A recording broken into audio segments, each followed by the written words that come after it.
The medical conference in Geneva was supposed to be routine. 3 days of presentations, networking, and expensive coffee, while doctors from around the world shared breakthroughs in regenerative medicine. As a biomedical engineer specializing in neural interfaces, I'd been invited to present my work on spinal cord repair using biosynthetic nerve grafts. What I hadn't expected was the alien delegation.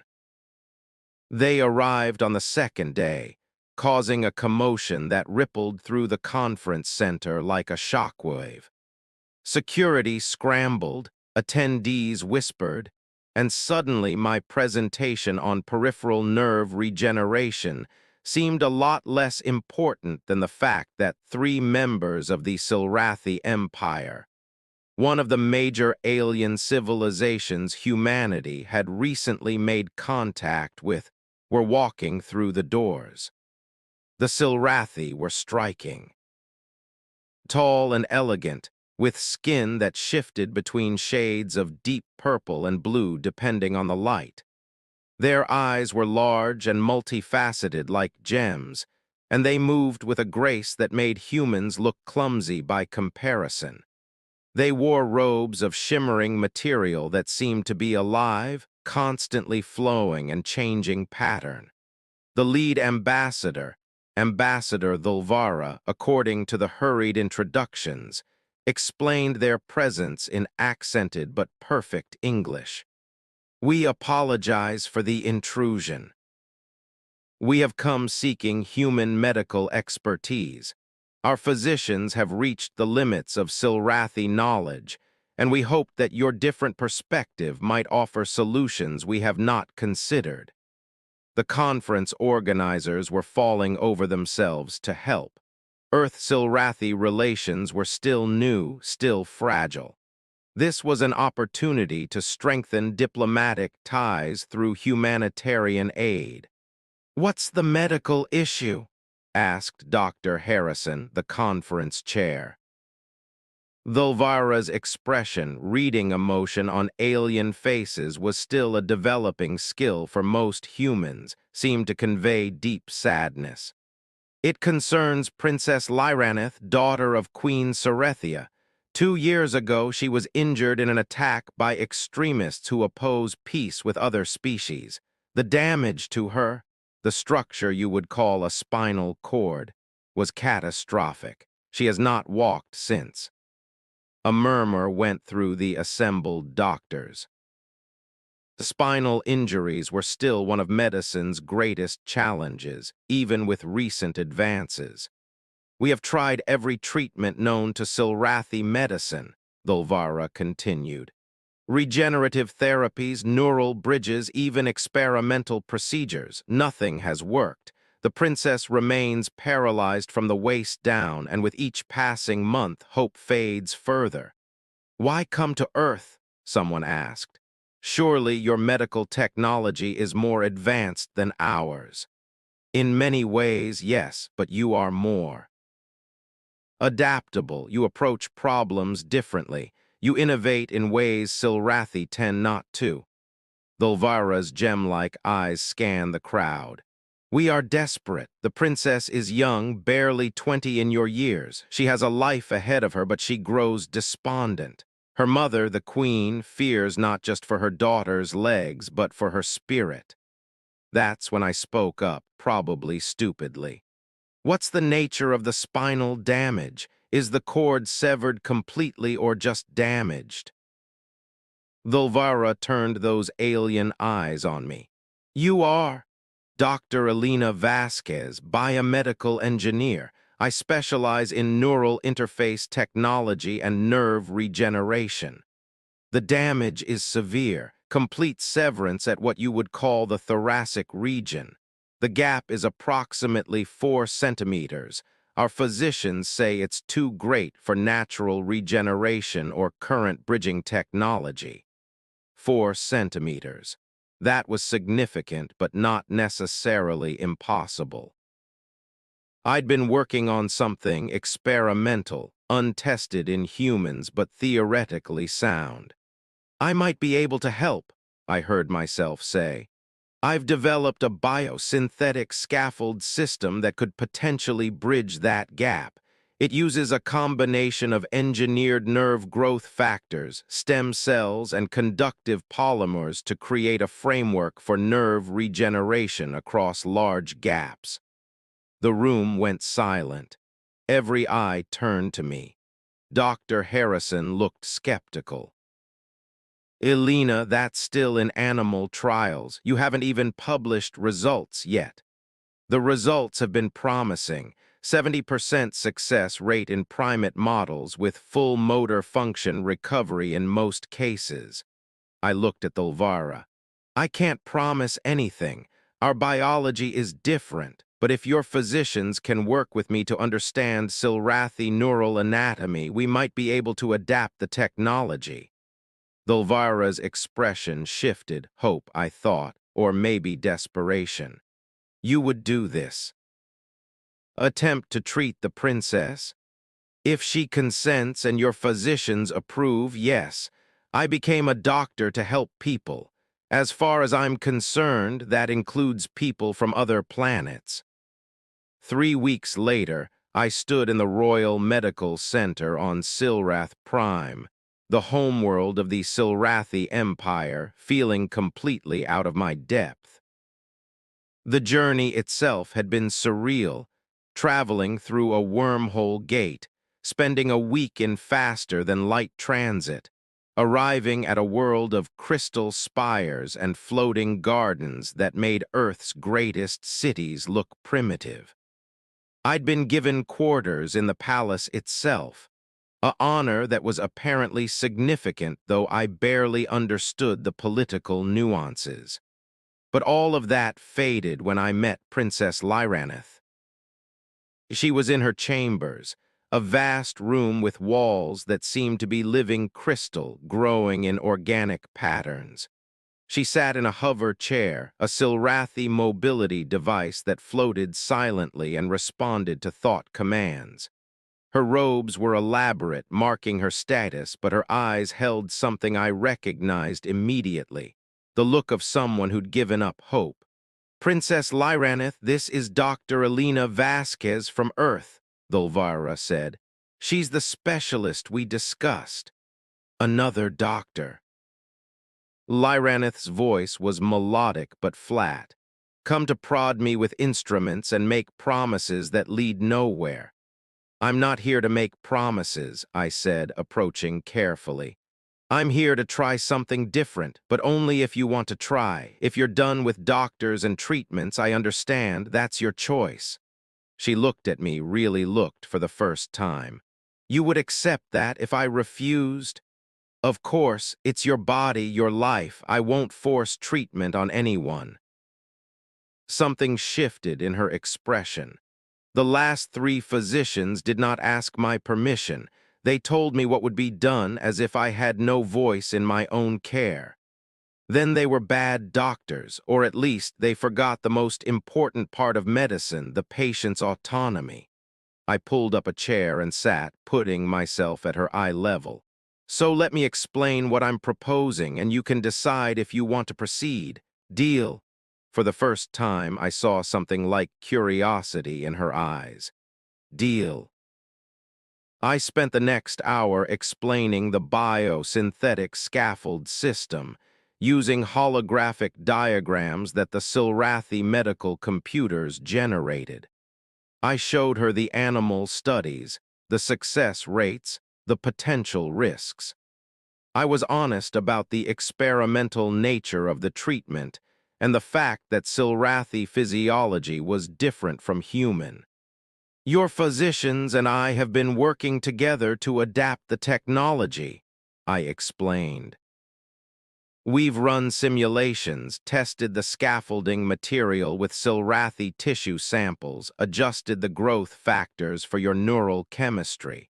Theoretically, it should work, but I won't lie to you, there's risk. The procedure is complex, recovery would be long, and there's a chance it won't work at all. What are the risks? Lyraneth asked. Worst case, the scaffold could trigger an immune response or fail to integrate. That would mean another surgery to remove it. There's also a small risk of infection or further damage. I met her eyes. I won't sugarcoat it. This is serious surgery with real risks. She was quiet for a long moment, her gem-like eyes distant. And if it works, what would recovery look like? The scaffold takes about 3 months to fully integrate. During that time, nerves would slowly grow across it, reconnecting the severed portions of your spinal cord. You'd start with sensation returning, probably tingling, maybe some pain as the nerves wake up. Then gradual motor control. First, maybe being able to move your toes, then your feet, eventually your legs. Full recovery, if it happens, would take 6 to 9 months with extensive physical therapy. 9 months. She looked down at her useless legs. I have been paralyzed for 2 years. What is 9 more months if there is chance of walking again? Then you want to proceed. I want to decide something for myself. For the first time in 2 years, someone is giving me choice. She looked at me with newfound intensity. Yes, Dr. Vasquez, I want to try. Even if it fails, at least I will know I tried everything.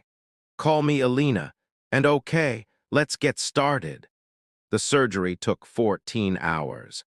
The Silrathi royal surgeons worked alongside me in a dance of human and alien medical techniques, combining our approaches in ways neither species had attempted before. Exposing the injury site revealed the full extent of the damage. A 4-centimeter gap where healthy spinal cord should have been, filled instead with scar tissue. We carefully removed the scar tissue, prepared the nerve endings on both sides, then began the delicate process of installing the biosynthetic scaffold. The scaffold was a marvel of engineering, a honeycomb structure of conductive polymers infused with growth factors and stem cells, designed to guide nerve regeneration across the gap while providing electrical conductivity to support signal transmission. I'd adjusted the formulation for Silrathi biochemistry, but this was the first real test. As we secured the final connections and closed the surgical site, I felt a mixture of exhaustion and terror. If this didn't work, I'd have put a young woman through major surgery for nothing. If it did work, we'd have achieved something unprecedented, successful cross-species spinal repair.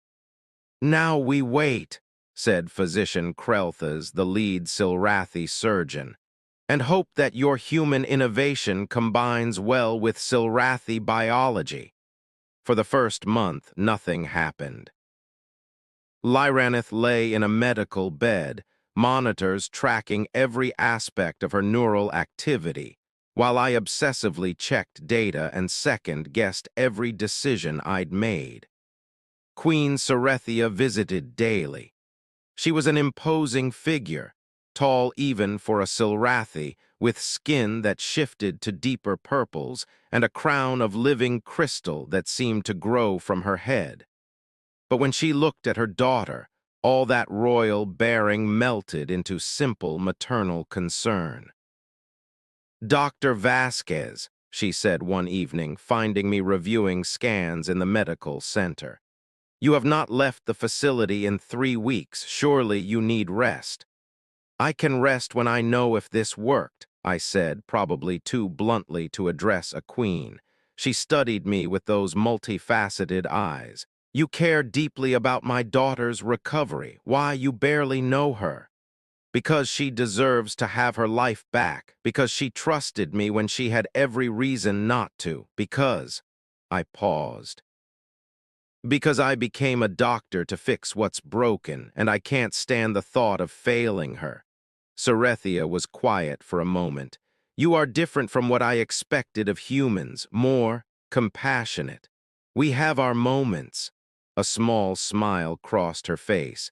Indeed, you have my gratitude, Dr. Vasquez. Regardless of outcome, you gave my daughter something precious, hope. That alone is worth more than you know. Day 37. I was reviewing neural scans when I noticed something, tiny spikes of activity in the previously dead zone below the injury. Nerve signals, faint, scattered, but definitely there. I ran to Lyranith's room, probably looking like a mad woman. She was sitting up in bed, reading something on a holographic display. Lyra, I need you to try something. Focus on your toes, try to move them. Elena, we have tried this every day for. I know, but try again, please. She sighed but closed her eyes in concentration. I watched her feet, holding my breath. Nothing, nothing, and then the slightest twitch, just the smallest movement of her smallest toe, but movement nonetheless. Lyranith's eyes snapped open. Did that actually happen?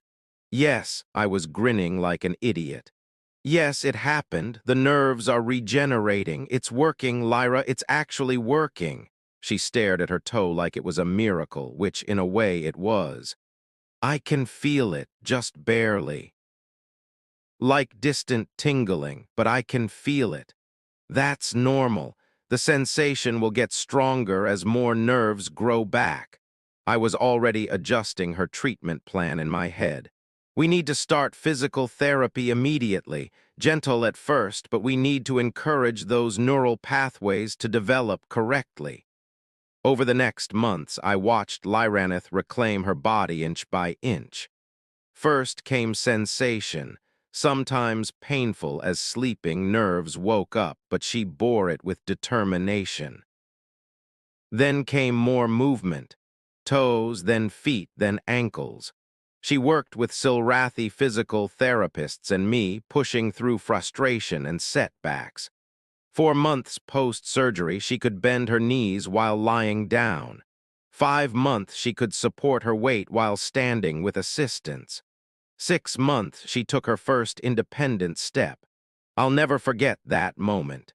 She stood between parallel bars in the therapy room, surrounded by physicians and therapists, her face set with fierce concentration. She lifted her right foot, moved it forward 6 inches, set it down, then the left. Then right again, 3 steps. That's all she managed before exhaustion claimed her, but those 3 steps brought tears to every eye in the room. I walked, she whispered, looking at me with wonder. Elena, I walked. You did, and you'll walk more. Every day you'll get stronger. She grabbed my hand. Thank you for not giving up on me, for giving me this chance. Thank you for trusting me. For being brave enough to try. 7 months post-surgery, Lyranith walked unaided for the first time. 9 months she could climb stairs. A year later, she moved without any trace of the injury that had stolen 2 years of her life. The night she walked into the royal reception hall unaided, announcing her return to public life, the entire court erupted in celebration. I watched from the side, just another guest, content to see my patient, my friend, reclaim her life. Until Queen Cerethia called me forward. Dr. Elena Vasquez of Earth, her voice rang through the hall. Approach. I walked forward nervously, very aware of thousands of Silrathi eyes on me. You came to our world when we were desperate, the Queen said. You took on a challenge our own physicians had declared impossible. You treated my daughter not as a project or a political opportunity, but as a person deserving of dignity and choice. She paused. You gave her back not just her legs, but her hope, her future, her life. I was just doing my job, Your Majesty. No, you went far beyond duty. You spent a year of your life, left your own world, worked tirelessly without promise of reward or recognition. You did this because you cared. Cerethia descended from her throne. In Silrathi culture, there is a bond called Kethserul. It means life debt, a debt that can never truly be repaid. You, Alina Vasquez, have earned my Kethserol. The Silrathi Empire owes you a debt that extends beyond my lifetime. Your Majesty, that's not necessary. It is not about necessity, it is about honor. She placed her hands on my shoulders, a significant gesture I'd learned. You are hereby granted the title of Keltha's honored friend of the crown. You have full access to Silrathi resources, territory, and protection. Our ships, our technology, our knowledge, all are open to you. You need only ask. I don't need rewards. Seeing Lyra walk again is reward enough. Lyraneth stepped forward, moving with fluid grace that still amazed me. Then accepted as friendship, as family. She took my hands. You are not just my physician, Alina, you are my savior, my friend, my sister in all ways that matter. Looking at her, this alien princess who'd trusted me with her life, who'd worked through pain and frustration to reclaim what was stolen from her, I felt tears in my eyes. Then I accept. Not the titles or resources, but the friendship. That's worth more than anything else. The hall erupted in cheers. Music began and the celebration commenced. Lyra pulled me into a Silrathi dance, laughing as I struggled to follow the complex steps. You can repair spinal cords but cannot master basic dance, she teased. Everyone has their limitations, I shot back. At least I got you walking again. Dancing was always going to be your responsibility. 2 years later, I split my time between Earth and Silrath Prime, working on a joint human-Silrathi medical research initiative. The biosynthetic scaffold technology had been refined and was helping paralyzed individuals of both species. We'd published papers, trained new surgeons, and saved dozens of lives. But the work I was most proud of was watching Lyra thrive.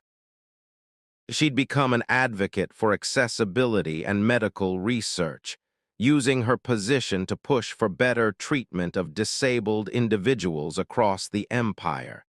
She ran, climbed, danced, lived fully in ways she'd thought lost forever. And every year on the anniversary of her first steps, we had dinner together. Just the two of us, usually something simple, talking about everything and nothing. I've been thinking, she said during our third anniversary dinner. About that day in my chambers when you first examined me. Do you remember what you said? Which part? You said it was my choice, that you wouldn't force treatment on me. She met my eyes. No one had given me a choice in so long. Everyone decided for me because I was young, because I was injured, because I was a princess. But you saw me as a person first. That's basic medical ethics. It's basic human decency, which I've learned is not as basic as it should be. She smiled. That's what really healed me, Alina, not just the surgery, but being treated as if I mattered, as if my voice had value. Your voice has always had value, I just helped you remember that. And for that you will always have my mother's Kethserol, the Empire's eternal debt. She raised her glass. But more importantly, you will always have my friendship, my gratitude, my love as a sister. I raised my glass to meet hers. To friendship, to second chances, to the future. To the future, she echoed. We drank together, two women from different worlds, brought together by circumstance and bound by something deeper than medicine or politics. I'd given an alien princess her legs back, but she'd given me something too: purpose, friendship, and the knowledge that compassion transcends species. And in the end, that was worth more than any title, any reward, any eternal debt. Though having a queen of an interstellar empire in your corner definitely didn't hurt. especially when you inevitably screwed up grant paperwork and needed someone to make angry phone calls on your behalf. Lyra was excellent at angry phone calls. Some things I'd learned were universal.